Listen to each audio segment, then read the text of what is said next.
تقریر شروع یہاں سے ہوئی کہ لوگ تحقیق کر رہے ہیں. بولے میرے پاس جو ایک تقریر آئی میں اسی کی بات کروں گا. آج ایک تقریر آئی میں اسی پہ آج بنیاد پہ بات کر رہا ہوں.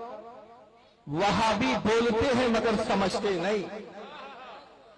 آئیے اس کی وہ تقریر کی پہلی ویڈیو سے لیجیے. کچھ مہینوں سے کچھ سالوں سے یہ دیکھنے میں آ رہا ہے کہ لوگ تحقیق کر رہے ہیں اور صحیح چیز کے متلاشی ہیں، اور جب وہ صحیح چیز تلاش کرتے کرتے جب وہ راہ حق پا جاتے ہیں اور اپنے آپ کو پرانے راستے سے ہٹا کر جس راستے پر وہ اپنے باپ اور دادا کے زمانے سے چلے آ رہے ہیں اس راستے کو چھوڑ کر جب وہ کتاب و سنت کا صحیح راستہ جب اپنا لیتے ہیں تو یہ چیز قوم کے سربردہ لوگوں کو، سماج کے چودھریوں کو، اور خاص طور پر ان میں بھی اس طبقے کو جو اب تک ان کو بے وقوف بنا رہا تھا، یہ چیز ان کو بہت ہی ناگوار گزرتی. آج کل جو جلسے ہو رہے ہیں، حقیقت یہ ہے کہ وہ جلسے اس لیے نہیں کرائے جا رہے ہیں کہ اس سے عوام کو فائدہ پہنچے، بلکہ اس لیے ہو رہے ہیں کہ اپنی عوام کو ہم کس طرح روکیں. یہ تیزی کے ساتھ تحقیق اور جستجو کے اندر پڑ چکی ہے. انٹرنیٹ کا زمانہ ہے، کمپیوٹر کا دور ہے، اور یہ اس سے جڑ رہے ہیں. بیٹھے بیٹھے صحیح چیز ان کو اب معلوم ہو رہی ہے، کتاب و سنت کے دلائل ان کو معلوم ہو رہے ہیں، اور یہ دھیرے دھیرے ہم سے اب ہٹ کر سچائی کی طرف آ رہے ہیں. ان کو کیسے روکا جائے اس کی باقاعدہ پلاننگ ہو رہی ہے. کہتا ہے کچھ لوگ کچھ سالوں سے تحقیق کر رہے ہیں اور تحقیق کے بعد مذہب حق اہل حدیث قبول کر رہے ہیں. جملے سمجھ میں آئے آپ کو؟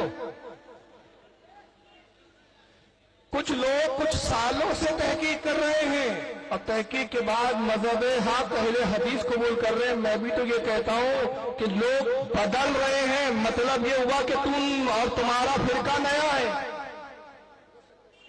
پہلے سے نہیں ہو. پہلے سے ہوتے تو لوگوں کو بدلنے کی ضرورت نہیں تھی. تم کہتے کہ پہلے سے ہی لوگ اہل حدیث تھے. پہلے سے اہل حدیث نہیں تھے، پہلے سب اہل سنت تھے. اور میں نے بارہا کہا 1857 سے پہلے تمہارا ایک مدرسہ نہیں تھا.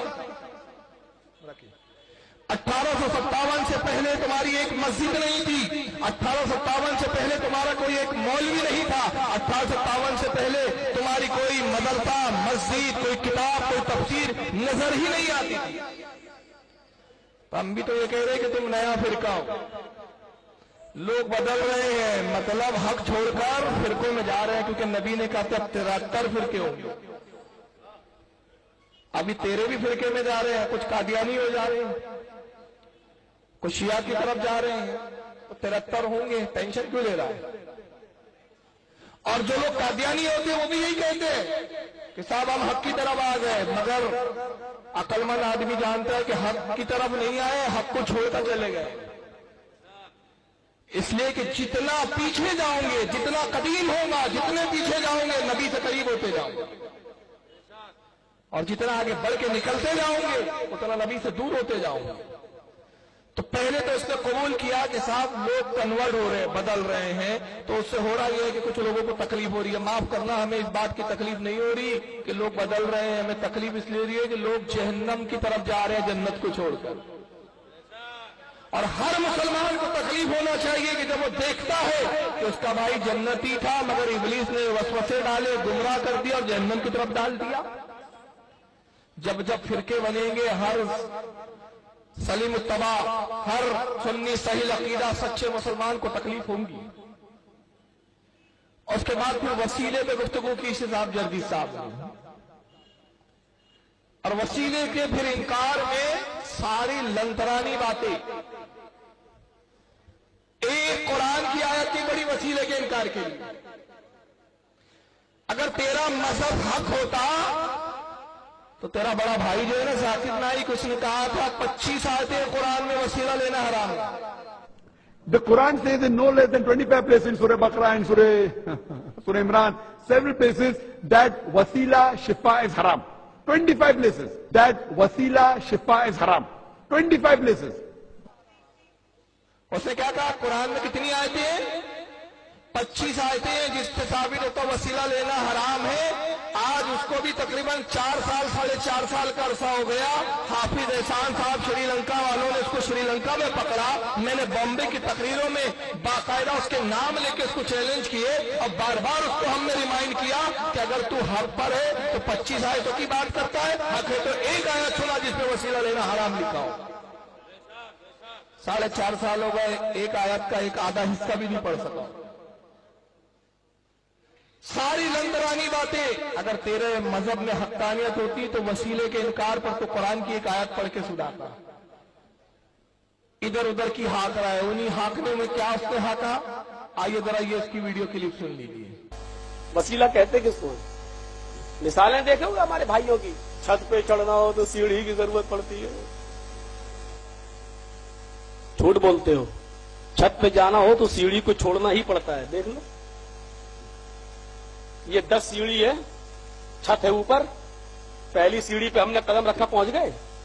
نہیں، پہلی سیڑھی کو چھوڑنا ہی پڑے گا۔ اب دوسری سیڑھی پہ قدم رکھا پہنچ گئے؟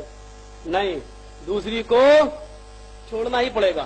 10ویں پہ پہنچ گئے، چھت آ گئی؟ نہیں، 10ویں سیڑھی کو چھوڑنا ہی پڑے گا۔ اب ہم چھت پر پہنچے، سیڑھی کو چھوڑے تو ہم چھت پر پہنچے، یہ دلیل تو ہمارے فیور میں جا رہی ہے، باباؤں کو چھوڑنا ہی پڑے گا۔ اللہ تک جانے کے لیے تم دلیل بھی دیتے ہو ایسی جس میں ماں کھا جاتے ہو۔ اگر پکڑے رہو گے تو اوپر نہیں پہنچ پا رہے ہو، سیڑھی کو پکڑے رہو پہنچ جاؤ گے، سیڑھی چھت پہ جانا، سیڑھی چھت پہ جانا، نہیں پہنچ پاؤ گے، سیڑھی کو چھوڑنا ہی پڑے گا۔ ایسے ہی اللہ تک جانا ہے اور اللہ تک پہنچنا ہے تو آپ کو باباؤں کو چھوڑنا ہی پڑے گا۔ کیوں؟ اس لیے کہ اللہ نے ڈائریکٹ کہا ادعونی استجب لکم، میرے بندو تم ڈائریکٹ مجھے پکارو، میں تمہاری ڈائریکٹ فریاد سنوں گا۔ ہم نہیں سنیں گے تو کون سنے گا؟ قل یا عبادی الذین اسرفوا علی انفسہم لا تقنطوا من رحمت اللہ۔ اے نبی میرے بندوں سے کہہ دو، اے نبی میرے بندوں سے کہہ دو، کس سے؟ میرے بندوں سے، اگر انہوں نے گناہ کر کر کے اپنے نفسوں پر ظلم کیا ہے، اپنی جانوں پر ظلم کیا ہے، تو وہ اللہ کی رحمت سے، میری رحمت سے نا امید نہ ہو جائیں۔ لا تقنطوا من رحمت اللہ، اللہ کی رحمت سے نا امید نہ ہو۔ اللہ نے ڈائریکٹ کہا مجھے پکارو، میں سنوں گا۔ سیڑھی کی مثال دی اس نے۔ اکثر کچھ مقررین ایسا بول جاتے ہیں کہ صاحب وسیلہ لینا ہے، اگر چھت پہ جانا ہے تو سیڑھی پہ، مثال دیتے ہیں، یہ دلیل نہیں ہے۔ مثال اور دلیل میں فرق نہیں معلوم اس کو، یہ پڑھا لکھا ہے، اسے کہتے ہیں جاہل۔ کسی بات کو سمجھانے کے لیے مثال دینا اور ہوتا ہے اور دلیل بتانا اور ہوتا ہے، یہ دلیل نہیں ہے، مثال ہے۔ مگر اس کو مثال اور دلیل میں فرق نہیں معلوم، اس لیے مناظرے میں بیٹھتا نہیں، کیونکہ اس کی اوقات میں پتہ چلیں گی۔ یہ ڈمرو گھماتا ہے۔ کہا کہ یہ لوگ کہتے ہیں کہ سیڑھی سے چڑھنا پڑے گا، جب چھت پہ پہنچو گے تو جب چھت پہ جانا تو سیڑھی کو چھوڑنا ہی پڑے گا، تو اس جاہل کو نہیں معلوم اللہ تک پہنچنے کے لیے اللہ نے کہا کہ نماز اور صبر کو وسیلہ بناؤ۔ قرآن نے کہا یا ایھا الذین آمنوا استعینوا بالصبر والصلاۃ، اے ایمان والو اللہ کی طرف نماز اور صبر کو وسیلہ بناؤ۔ تو اس کے قول کے مطابق نماز کو بھی چھوڑنا ہی پڑے گا۔ نماز پڑھی چھوڑ دے، اب ایک بار پڑھ لے ختم، پوری زندگی کیوں پڑھتا مرنے تک؟ اور یہ کہتا سیڑھی پہ چڑھے وسیلہ لے لیے نا، اب چھت پہ پہنچ گئے تو سیڑھی کو چھوڑنا پڑے گا، بابا کو چھوڑنا پڑے گا۔ تو قرآن کہتا ہے نماز کو وسیلہ بناؤ، صبر کو وسیلہ بناؤ۔ تو اب اللہ تک پہنچنا ہے تو ایک بار نماز پڑھ لے، بعد میں نماز کو چھوڑنا ہی پڑے گا۔ چھوڑے گا؟ اللہ کے نبی نے چھوڑی؟ پھر قرآن کی آیت پڑھی کا اللہ فرماتا ہے کہ میرے بندے تم اگر گناہ کرو تو میری رحمت سے مایوس نہ ہو. میں نے کہا پڑھا سمجھا نہیں. اللہ خود بتا رہا ہے کہ وسیلہ لینا کسی ایسی آیت پہ موجود ہے. کہا ہے میرے بندو تم میری رحمت سے مایوس نہ ہو. اگر تم اپنی جانوں پہ ظلم کرو تو رب سے مایوس نہ ہو, اس کی رحمت سے مایوس نہ ہو. اللہ نے بتا دیا رحمت سے مایوس نہ ہو. جو میری رحمت ہے وہ تمہاری مدد کریں گی. اور رحمت کون ہے؟ وما ارسلناک الا رحمۃ للعالمین. میرے نبی سے مایوس مت ہو.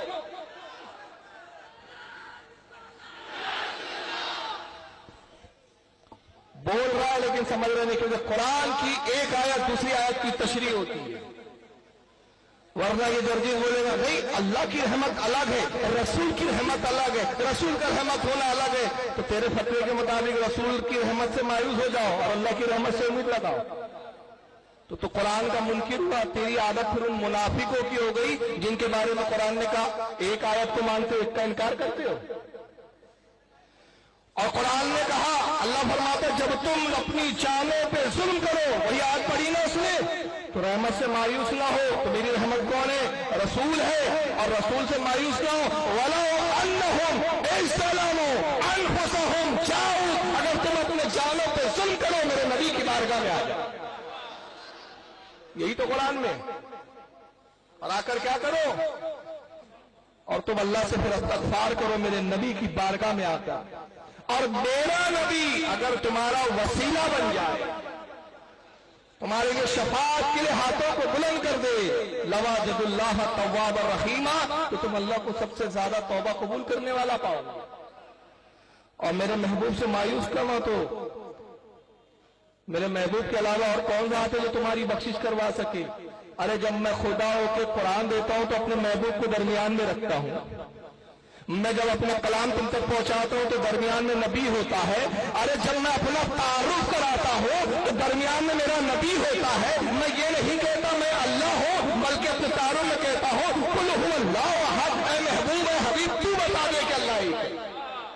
تو جب میں بندے تجھ تک اپنے حبیب کے ذریعے کے بغیر نہیں آتا تو مجھ تک میرے نبی کو چھوڑ کر آنے کی بات کرتا ہے, اور اس نبی کو چھوڑ رہا ہے جس کے بارے میں قرآن کہتا ہے لَقَدْ جَاءَكُمْ رَسُولٌ مِّنْ أَنفُسِكُمْ عَزِيزٌ عَلَيْهِ مَا عَنِتُّمْ حَرِيصٌ عَلَيْكُمْ بِالْمُؤْمِنِينَ رَءُوفٌ رَحِيمٌ. اللہ فرماتا ہے میرے بندو تمہاری طرف تشریف لایا وہ رسول. کیسا رسول بھیجا ذرا دیکھو تو تم. ایسے رسول سے مایوس ہوتے ہو تم, اس کا وسیلہ نہیں بناتے. تمہاری طرف تشریف لایا وہ رسول جن پر تمہارا مشقت میں پڑنا, تکلیف میں پڑنا اس سے تکلیف دیتا, تمہاری بھلائی کا نہایت چاہنے والا اور مومنوں پہ کمال مہربان رؤوف الرحیم. اللہ نے فرمایا میں بھی رؤوف ہوں, میں بھی رحیم ہوں, اور میری عطا سے میرا نبی بھی رؤوف اور رحیم بھی ہے. تو یہ آیت تو جو تو نے مثال دی تیری گلے پڑ گئی کہ وسیلہ باباؤں کو چھوڑنا ہی پڑے گا تو نماز کو بھی چھوڑنا ہی پڑے گا. ایک بار پڑھ لے باقی چھوڑ دے. پہنچ گیا نا اللہ تک, ورنہ کب تک نہیں پہنچے گا تو بتا.